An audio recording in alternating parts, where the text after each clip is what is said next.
locket, and 2 women had to lift the finished bomb to a warehouse location. It was exceptionally hard work, exceptionally hard work.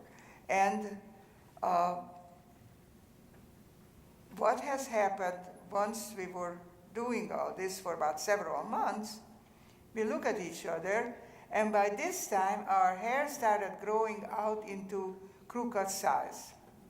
So we look at each other, and guess what? If your hair was black, now it's orange, your face is lemon yellow, and your lips are deep dark purple.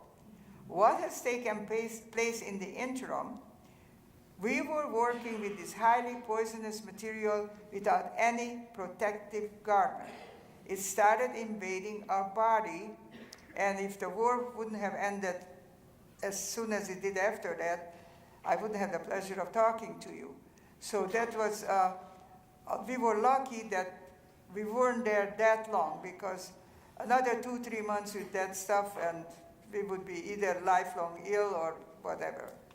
So now came the end of March of 45, and all of a sudden we got the order that we're going to leave the camp.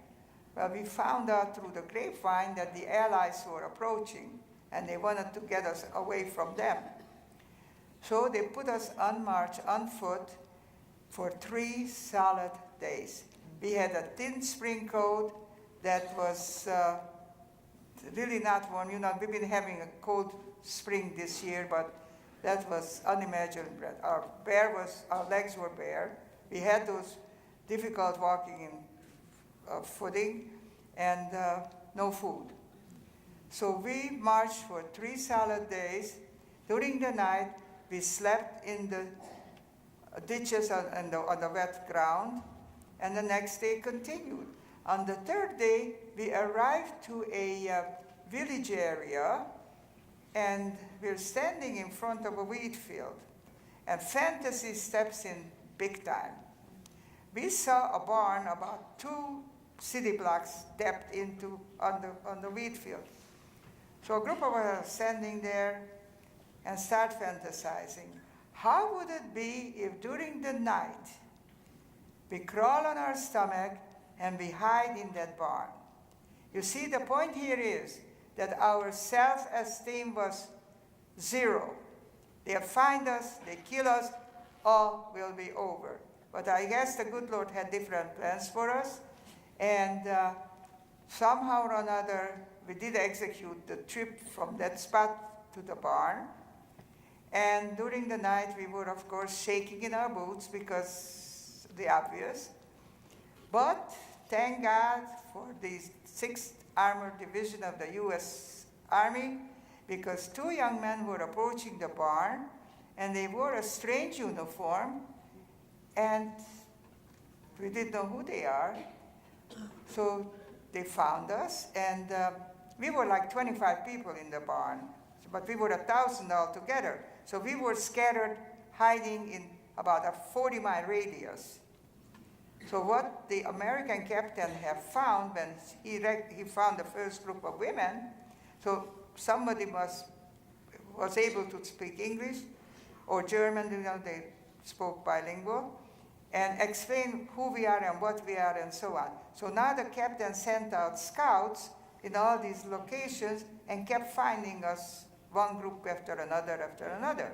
Once we were collected, then the American captain went to the mayor's office and presented the situation that the American UNRWA service, that was one of the umbrellas of the military, would supply us with some food, but they have to find at least 1 room in a German family to house us so we can take a bath and we can be half human. So it was arranged, and interestingly how your human nature returns to normal. When we were at the, well, I talk for myself. When I was in the German home, the real me was there. I told you that I spoke German fluently. I was talking very kindly to my hostess, thanking her for the food and thanking her for the room. I didn't see any division. I didn't hold any hatred against her. many of these farm people had no idea of the concentration camps, because I found out for several of them. And I don't think that they were lying. I mean, you can tell. And so it's very, very logical that we were hidden away in all kinds of places. So how would an average farm person know these things? So nevertheless, we got along very nicely. And now came the recognition of what to do next. We didn't have any money. We don't know if we have any family. We don't know if we have anything back home at the country, whether I still have a home to go to, family to go, zero. So anyhow, within the time from liberation and maybe another 6 months, we were kind of just eating incessantly. You can't imagine when you starve that many months how hungry you are all the time. We were eating a thick slice of bread. The butter on it was just as thick. The honey over it was just as thick. I won't tell you what it did to your stomach, but we were eating. So we got, fattened up a little bit. And 6 months into it, a chaplain was interviewing many of us. And among the many questions he asked, do you have any relatives around the world? So I remember that my father had 2 brothers and a sister who emigrated to the US as early as 1908. I knew only their name and Chicago. Remember, young people, no internet, no Skype, no cell phone. Just good old US mail. So anyhow, this chaplain was kind enough to write a letter to New York to the Hebrew Immigrant Society describing the name and the location of my relatives. And again, God bless every single volunteer, whatever volunteer works you do, because it pays off. These beautiful volunteers in New York kept telephoning Chicago till the contact was made. That's another thing for the young people about telephone. Telephone was exceptionally expensive, especially the long-distance call. We used to wait, afterwards I was living here, we used to wait till Sunday or after 10 o'clock at night and have an egg timer, 5 minutes the most. And that's it, so how lucky you are. You talk around the world within seconds. So nevertheless, the contact was made. My relatives were ecstatic because this was the first news they heard of the family in 5 years. So all the arrangements were made, and my good fortune at that point was double because my relatives guaranteed the government that they will pay for my transportation and they will take care of me. And I was young enough, so my acceptance into the US went very fast. So I landed in Chicago, September of 1946. Now I'll tell you in closing one thing funny. I am in Chicago for about a month, and a gentleman who was my father's friend back home, he emigrated to the US before the war. He heard about my being here, he came to visit. Okay? He brought with him a giant bag of Hungarian magazine, Hungarian newspaper, poetry book, anything Hungarian you could imagine. So naturally, my mother thought he'd be sure to thank people, which I did. The gentleman leaves, and my auntie turns to me. She was a very proud American. She said, do you want to remain a Hungarian all your life, or do you want to learn to speak English? I said, yes, auntie, I want to learn to speak English. She took the whole bag, I never saw one column in that, into the trash, but at least I can talk to you.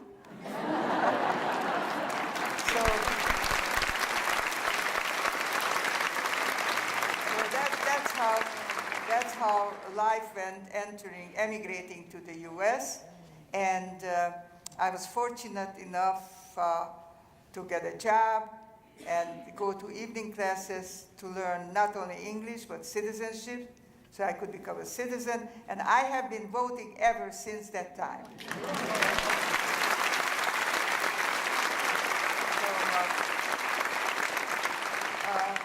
That's how life went. And of course, in the interim, I met a nice young man who was born in Chicago, And we have a daughter and a son, and 5 granddaughters, and 3 grandsons, and 2 great-grandchildren. So that's the big bragging of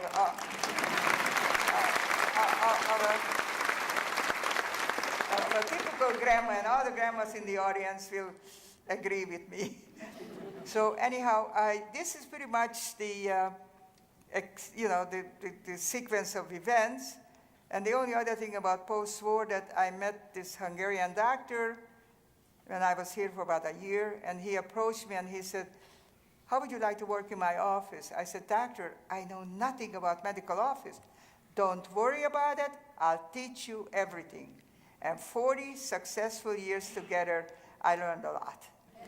So this is how it went. And if anyone has any questions, my helper is around here somewhere, and she will take care of it. So feel free, just step over here, and she'll do all the rest. Here she comes. All right, she will. Okay.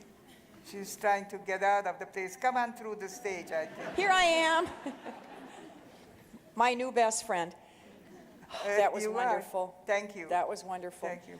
Okay, we're going to have some questions. Yes. Rochelle, Rochelle, will you stand up, please? This is Magda's daughter. Yes.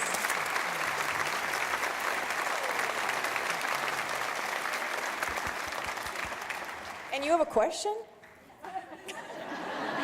I didn't hear it. Don't you know it all now?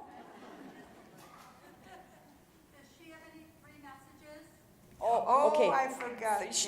Rochelle, Thank you. and I'm going to repeat every question so that everybody hears them. Yeah, Rochelle wants to hear. There's always the first one who has brave enough, when I talk to children, who's brave enough to ask the first question. Then the rest of them start getting up. But Okay, I forgot something, excuse me. 3 things, right? Is that what you're saying? You want to hear 3 Yeah. things?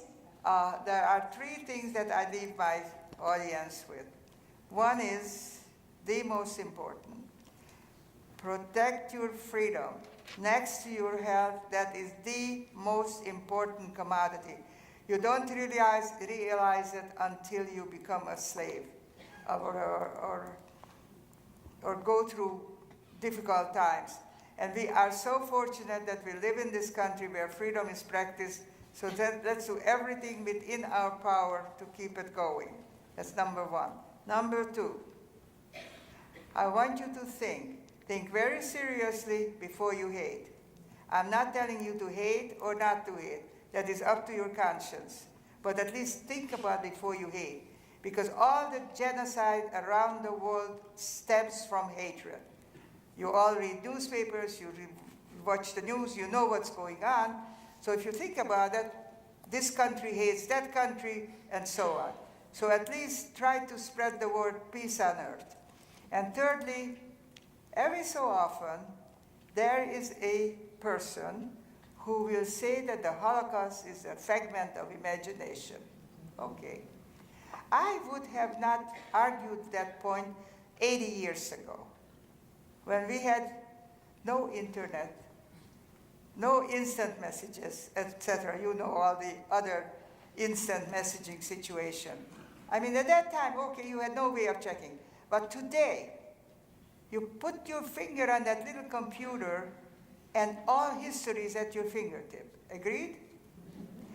So anyhow, if you meet some deniers, let him meet me. You know what, you know,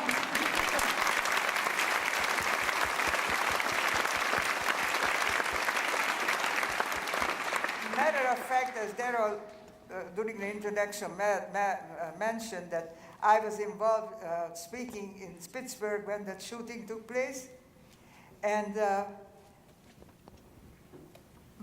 after all was over, I came home and I said, oh my goodness, I should have gone to the police station when they found the bad guy and just sit down and talk with him a little bit and see how brave would be then. Just put him through, not years of suffering, 1 month, but step by step, every bad things they did to us. You know, all these big mouths are very easy to hate, but why do you hate? And of course, I forgot one thing. May I have? You may. Now, I usually tell this mostly to the children, but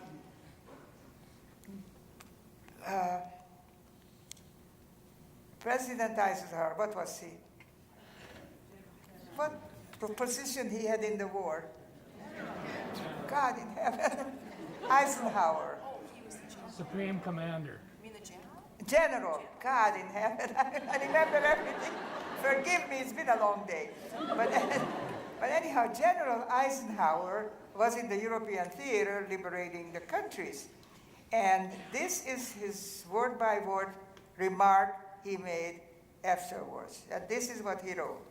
I have never felt able to describe my emotional reaction when I first came face to face with indisputable evidence of Nazi brutality and ruthless disregard of every shred of decency.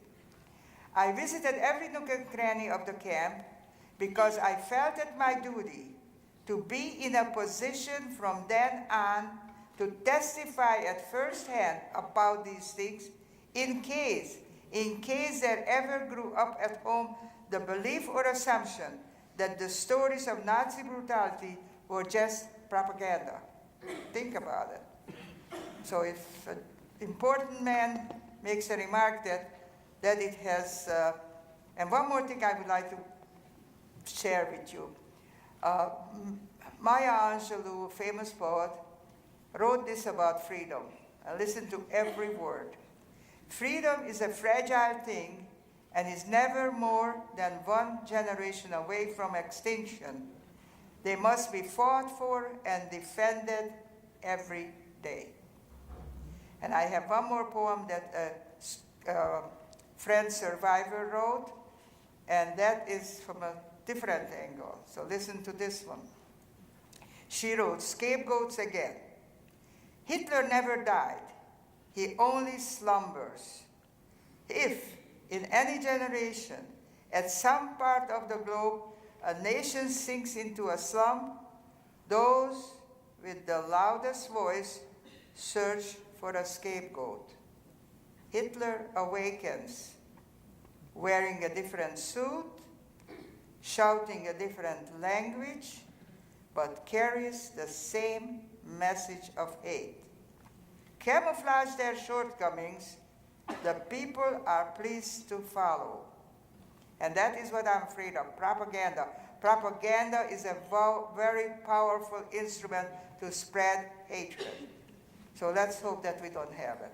Thank you. You're welcome.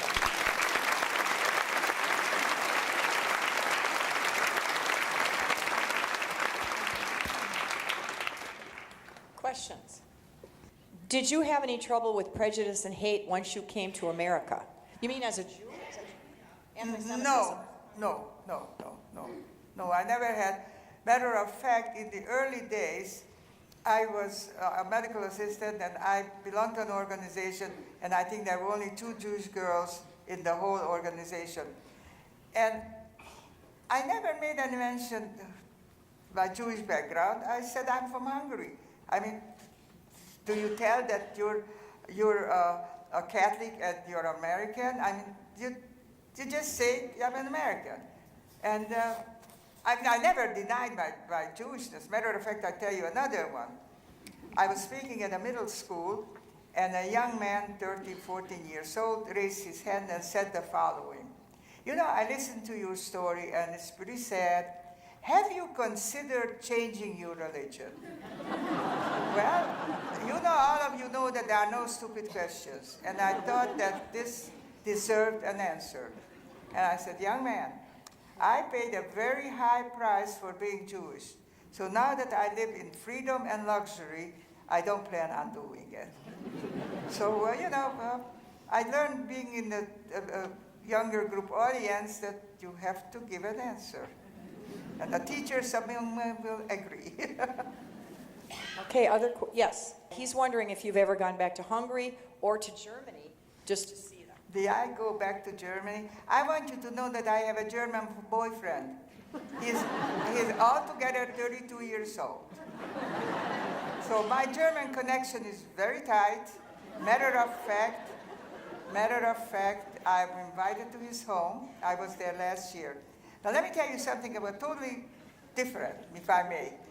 You may. There was a German church group about 60-some years ago who decided that let's do something worthwhile with our high school graduates.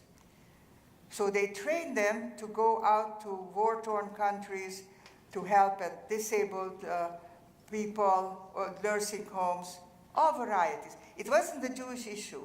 So one of the Holocaust museums heard about their existence some 30, 40 years ago, and the director of the museum said, you know what, how will we bring a survivor and a German child together? How will it work? So the director said, if you don't try it, how will we know? They tried it, and you could not imagine a closer relationship between these children. So now these German children, an organization is in existence 60 years, and they go out all over the world. So that meant that our Holocaust Museum in Chicago have been inviting 2 of these youngsters from Germany for a 1 whole year helping out. They meet the survivors, they become friends with the survivors. So now, last year, just a few months ago, I had the honor to be invited to this organization's 60th anniversary in Berlin.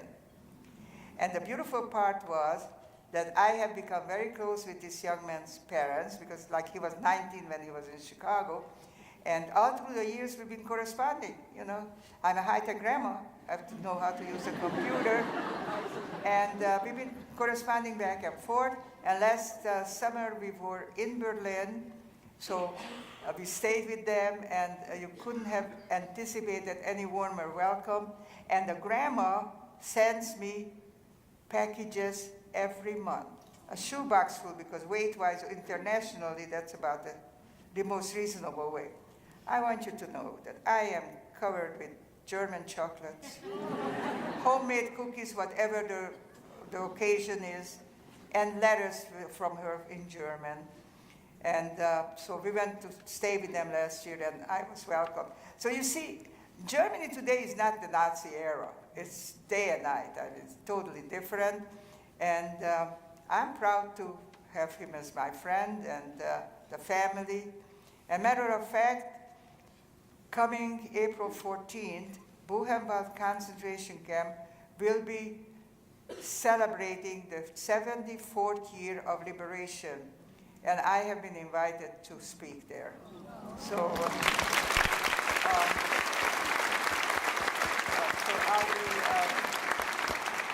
he already figured it out how to allocate the time.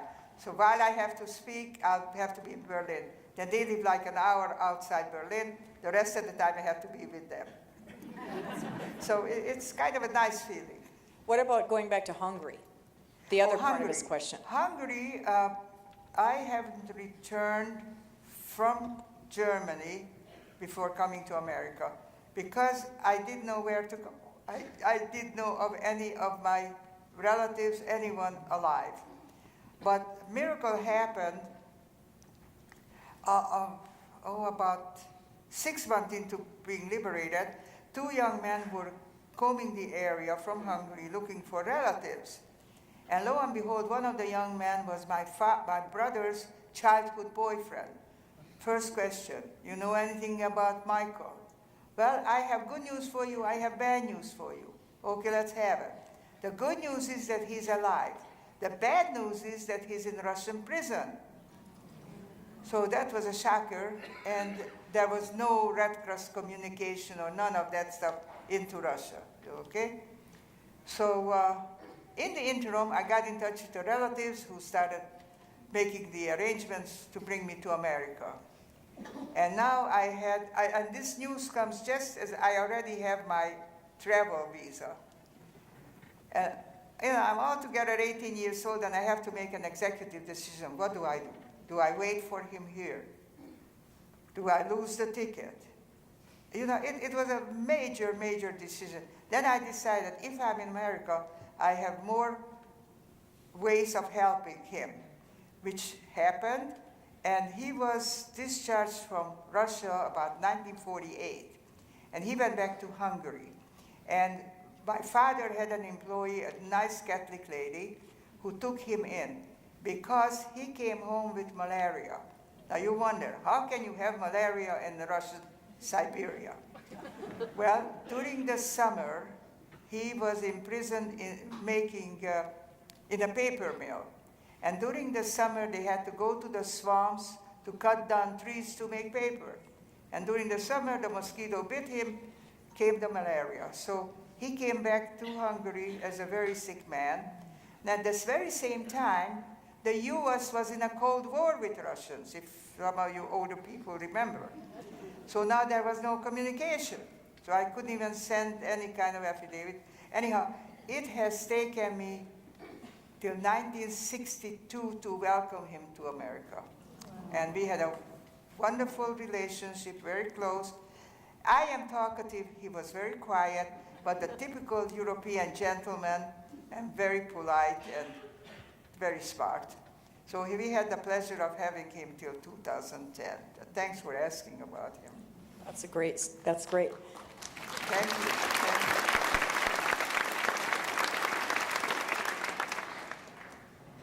In the depths of misery that you were in, how did you keep your spirits up? Well, I have a mantra. You have to have faith, fantasy, drive, and determination that tomorrow will be better. That's it. What do you credit your health, energy, and intelligence to? My ancestors.